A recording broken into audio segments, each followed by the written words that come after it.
आज हम जुटे हैं तानसेन समारोह पर चर्चा के लिए। एक छोटी सी चर्चा है, संक्षिप्त से चर्चा को लेकर के बैठे हैं।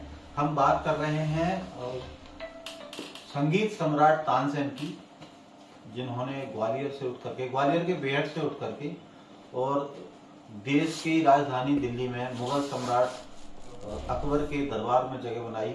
अकबर के नवरत्नों में से एक कहलाए और संगीत के कई सारे रागों का उन्होंने सृजन किया है। इनमें से ध्रुपद भी एक शामिल है। और कहा जाता है कि संगीत सम्राट तानसेन जब गाते थे तो आसमान से बादल, पानी की बारिश होने लगती थी। जब उन्होंने मेघ राग गाया तो मेघ राग गाने के साथ ही पानी की बारिश होने लगी थी। और दीपक राग जब गाया तो दीपक जल उठते थे। ऐसे तानसेन के समारोह की जन्म के याद में या उपलब्धि में, उपलक्ष्य में, जन्म के उपलक्ष्य में तानसेन समारोह हो रहा है। और ये तानसेन समारोह लगातार शायद 117 वर्ष से चल रहा है अभी ग्वालियर में।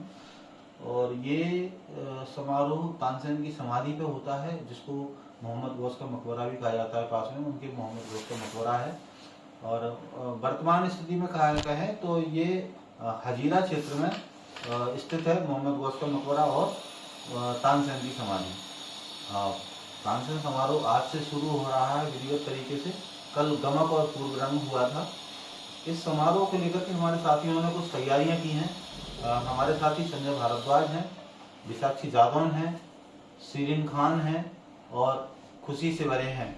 इनसे हम चर्चा करेंगे कि इन्होंने किस तरह की तैयारियां की हैं और जब वहाँ विजिट किया तो इन्होंने क्या क्या देखा और इनको कैसा महसूस हुआ जब इन्होंने वहाँ जाकर के विजिट करके देखा। तो कुछ अनुभूतियां जो इनको हुई हैं। सबसे पहले हम बात करते हैं संजय भारद्वाज जी से।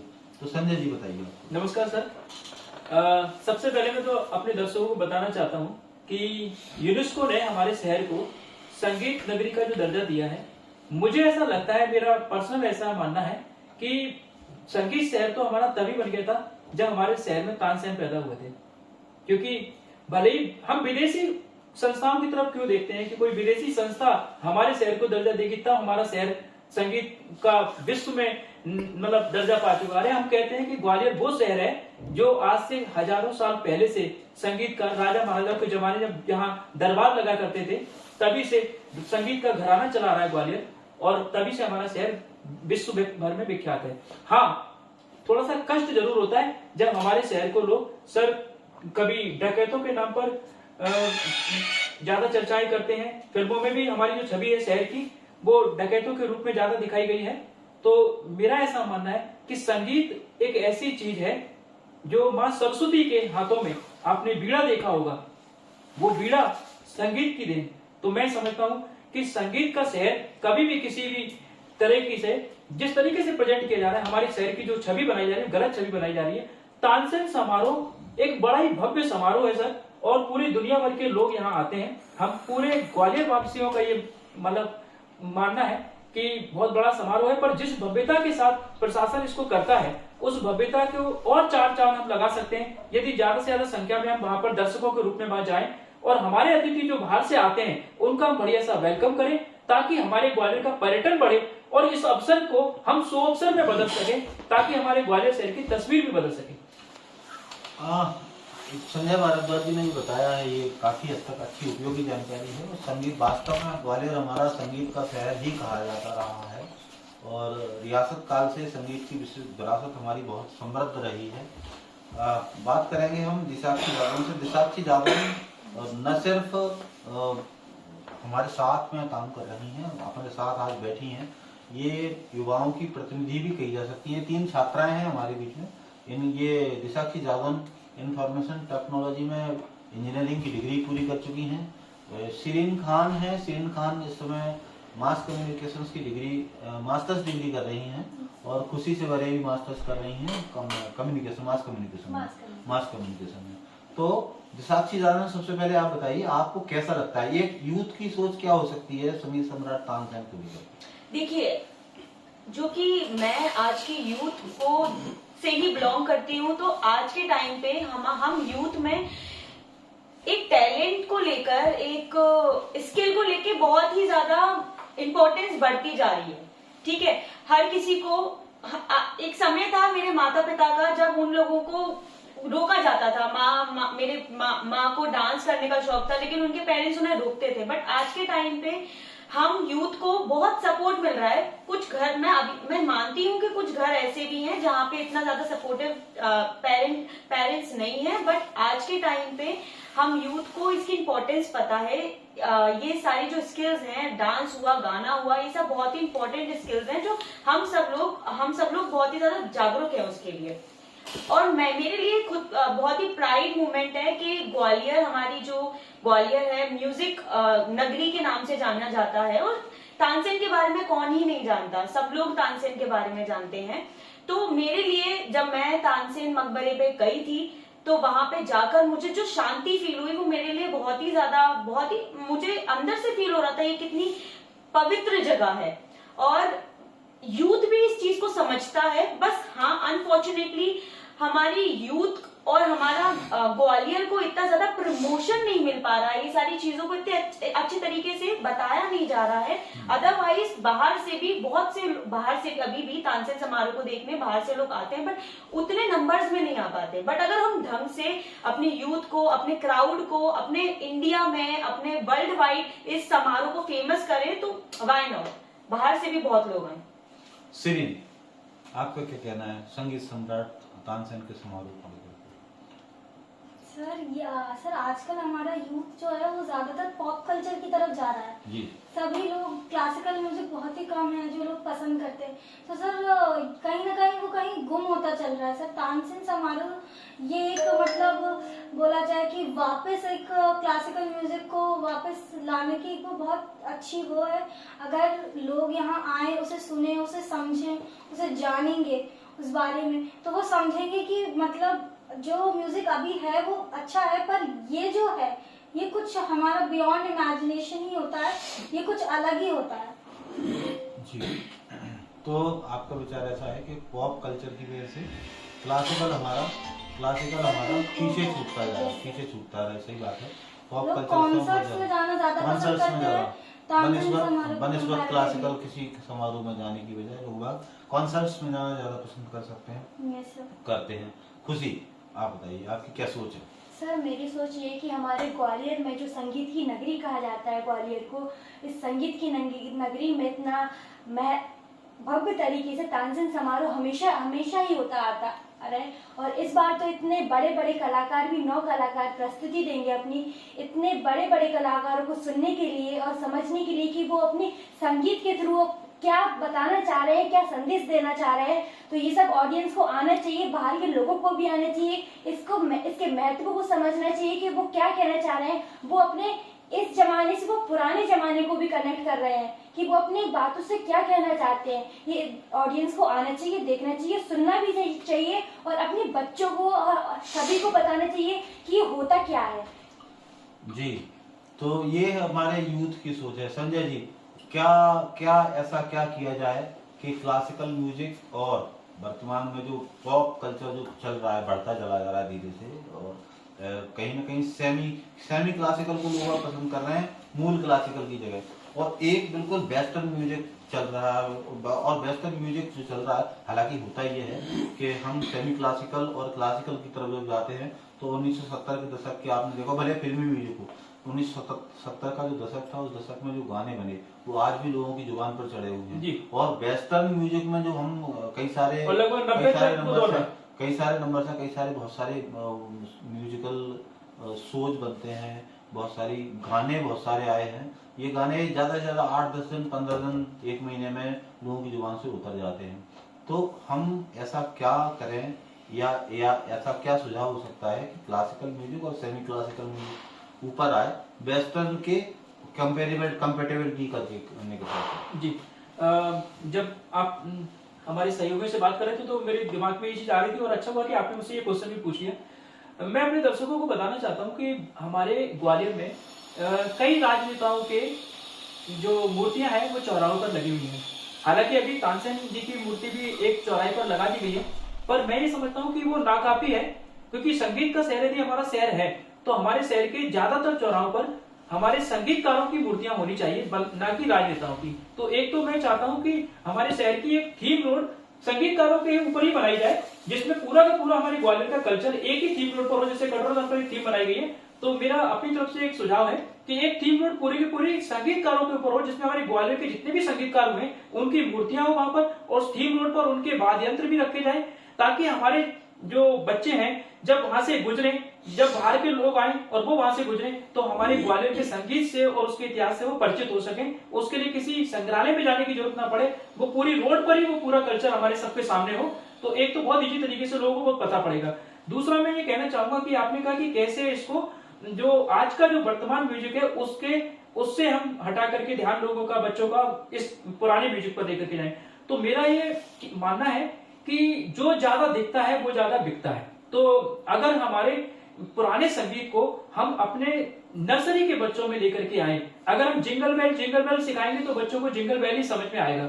अगर हम बच्चों को शास्त्रीय संगीत नर्सरी से लेकर के हर स्कूल में ये कंपलसरी कर दें, क्योंकि हमारा शहर तो ग्वालियर है, तो हमारे शहर के हर स्कूल में तो कहीं ना कहीं म्यूजिक की एक क्लास आपको लेनी ही है, और वहां पर हम उन बच्चों को वो क्लास देना शुरू कर दें, तो मेरा ऐसा मानना है सर कि जो आपका विचार है वो कहीं ना कहीं साकार रूप ले लेगा और बहुत सारे संगीतकार हम देख सकते हैं। हाँ, वास्तविकता यही है। संगीतकार तो ठीक है, संगीतकार तो अलग चीज होगी, पर मेरा मानना ये भी है कि संगीत कहीं ना कहीं हमें मानसिक शांति भी देता है।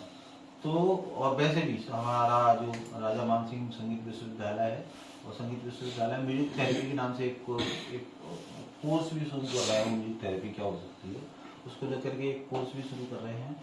तो ये शासकीय स्कूलों में या प्राइवेट स्कूलों में, मतलब जो निजी संस्थान है, शैक्षणिक संस्थान, इन संस्थानों में ये शिक्षा कैसे प्रोवाइड कराई जा सकती है? आप तो वैसे भी ये ITM यूनिवर्सिटी से पढ़े हुए हैं, तो ये निजी कैंपस जो है स्कूलों के, इन स्कूलों के कैंपस में हम अपने जो पुरातन विचार हैं और या हमारा जो पुराना संगीत है, इसको कैसे लेकर के आगे जा सकते हैं? देखिए सर, जो सिलेबस हम स्टूडेंट्स को पढ़ाया जाता है वो सबसे पहले यूनिवर्सिटी तो डिसाइड करती नहीं है, ठीक है, वो सिलेबस ऑलरेडी बन के आता है। हालांकि हाँ, जैसे कि सर ने बोला कि हम ऐसा रूल बना सकते हैं, और इसमें हमें थोड़ी गवर्नमेंट की भी मदद लेनी पड़ेगी, क्योंकि गवर्नमेंट अगर ये आदेश नहीं देगी तो एज ए इंडिविजुअल लेवल पे चीजें नहीं हो पाएंगी। अब जैसे धीरे धीरे गीता और रामायण में पढ़ाई जाने वाली है, और यूपी में इसको जल्दी शुरू होने वाला है यूपी में। और हमारा देश का इसका प्लस पॉइंट मैं ये बोलूंगी, क्योंकि डाइवर्सिटी बहुत ज्यादा है हमारे देश में, कल्चर्स बहुत ज्यादा है, लोग अलग अलग धर्म से हैं, तो ये संगीत एक ऐसा माध्यम होता है जो लोगों को जोड़ता है। बहुत अच्छी बात आपने तो ये संगीत जो जोड़ता है, जैसे आपने देखा, देखिए संगीत भारतीय क्लासिकल संगीत के अलावा सूफी है, सूफियाना संगीत होता है, जिसमें सूफियाना संगीत में हमारी कव्वाली भी आती हैं, और सूफी नगमे भी होती हैं अलग तरह की। तो ये गजल्स होते हैं। तो ये जो चीजें हैं, ये निश्चित सी बात है, संगीत को एक दूसरे से जोड़ते तो है नहीं। हम जो सेमी क्लासिकल की जो मैं बात कर रहा हूँ, ज्यादातर सेमी क्लासिकल भारतीय शास्त्रीय संगीत के आधार पर होता है, उसमें कहीं ना कहीं थोड़ा सा मध्य एशिया का संगीत भी मिक्स रहता है, जिसको सेमी क्लासिकल बोलते हैं, और कुछ हद तक वेस्टर्न म्यूजिक भी उसमें डाल देते हैं। ये जो संगीत नई या खिचड़ी बन के तैयारी होती है, एक ऐसी खिचड़ी बने जिसमें भारत का घी भी शामिल रहे, थोड़ा सा, जैसे कह सकते हैं ना, भारत की आत्मा उसमें शामिल हो। अगर भारत की आत्मा उसमें रहेगी, मतलब भारत की जो मूल आत्मा है, अगर वो उसमें रहे, तो हो सकता है जल्दी लोगों की जुबान पर चढ़ जाएगी। होता क्या है अभी तक, मेरे विचार से होता ये है, अभी तक फिल्में हमारा एक सबसे बड़ा माध्यम है लोगों तक अपना विचार पहुंचाने का। सबसे बड़ा माध्यम इस समय फिल्म है, जो अपना विचार बड़ी आसानी से लोगों के बीच तक पहुंचा सकती है। तो फिल्मी जो कल्चर है, वो फिल्मी कल्चर 100% मुझे लगता है वेस्टर्न कल्चर पर डिपेंड हुआ है। तो वहाँ अगर थोड़ा, और वहीं से थोड़ी सी बात बिगड़ी है।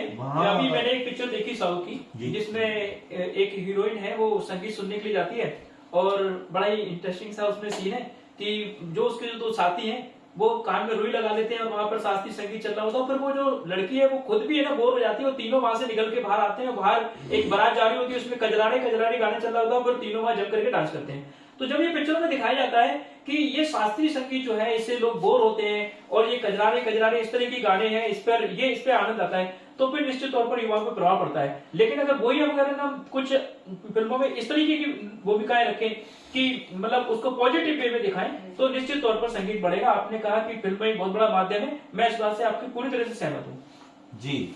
और बहुत छोटी सी चर्चा थी, समय ज्यादा तो मुझे लगता समय ज्यादा है नहीं इसमें का, पर इतने छोटे समय में ये चर्चा हुई। एक इसका एक कंक्लूजन नोट हम आपस में लेके एक लाइन में अगर आप अपनी बात कह सकें कि हम अपनी संगीत की विरासत को कैसे आगे बढ़ाएं। जी, और मेरा एक पॉइंट और है सर कि मैं चाहता हूं कि ग्वालियर के हर चौराहे पर जब भी हम गाड़ी लेकर के निकलते हैं तो जो हमारे प्रशासन ने एक व्यवस्था की हुई है कि वहाँ माइक लगे हुए हैं और वो हमें यातायात की जानकारियां भी देते हैं, नगर निगम की कई योजनाओं की जानकारी देते हैं, शासन प्रशासन की जानकारियां भी देते हैं, बीच बीच में उसमें कुछ गाने वाने भी चलते हैं। अगर हम उसमें कहीं ना कहीं ग्वालियर के उस संगीत को लेकर के उसमें डाल दें और हर चौराहे पर जब भी हमारी गाड़ी रुके लाल बत्ती पर और वहां हमारा कल्चर, हमारा संगीत हमें सुनने को मिले, एक ऐसा सिस्टम अगर हम डेवलप कर दें, शायद मुझे लगता है कि उसका ही बहुत प्रभाव पड़ेगा। बिल्कुल सही बात है डिसाइड जी सर। एक लाइन में आप अपनी ऐसी कौन सी बात कह सकते हैं जिससे हमारे संगीत की विरासत को आगे बढ़ाने का मौका हमें मिले? सर मेरा मानना है कि शुरुआत खुद से करना जरूरी है, शुरुआत खुद से करना जरूरी है और अपने घर परिवार से करना जरूरी है, और फिर तो धीरे धीरे चीजें अपने आप ही समाज में बढ़ने लग जाती हैं। जी शिरीन। सर जैसे कि साक्षी जी ने बताया कि सबसे पहले हमें अपने आप से शुरुआत करनी चाहिए। बाकी जैसे कि सर ने बताया कि हमें स्कूल्स वगैरह में मतलब इस चीज़ का एक म्यूजिकल पीरियड होना चाहिए जिसमें हम इस चीज़ में इंटरेस्ट लेना स्टार्ट कर पाएँ। जी खुशी। सर मेरा मानना ये है कि जो हमारे पुराने जमाने के जो ये संगीत प्रोग्राम है उसको बच्चों से अट्रैक्ट करवाने के लिए हमें वो सबसे पहले पेरेंट्स की भूमिका होती है, फैमिली की भूमिका होती है। सबसे पहले कि हमारा फैमिली बैकग्राउंड क्या है, तो हमें सबसे पहले ये देखना चाहिए कि हमें अपने बच्चों को सबसे पहले अपनी आजकल की जो जैसे सर ने बताया कजरारे कजरारे गाने, इन सब गानों से अट्रैक्ट अपन लोग आगे जाते जा रहे हैं और पीछे की कल्चर को भूलते जा रहे हैं। उसको अट्रैक्ट करने के लिए सबसे पहले हम अपनी फैमिली से और हमें आसपास के माहौल से इन सबको नोटिस करना चाहिए। बिल्कुल सही बात है। तो ये हम एक छोटी सी चर्चा थी संगीत समारोह तानसेन संगीत सम्राट श्री तानसेन जी के याद में जो समारोह हो रहा है उस समारोह को लेकर के हम लोगों का एक छोटा सा विश्लेषण था।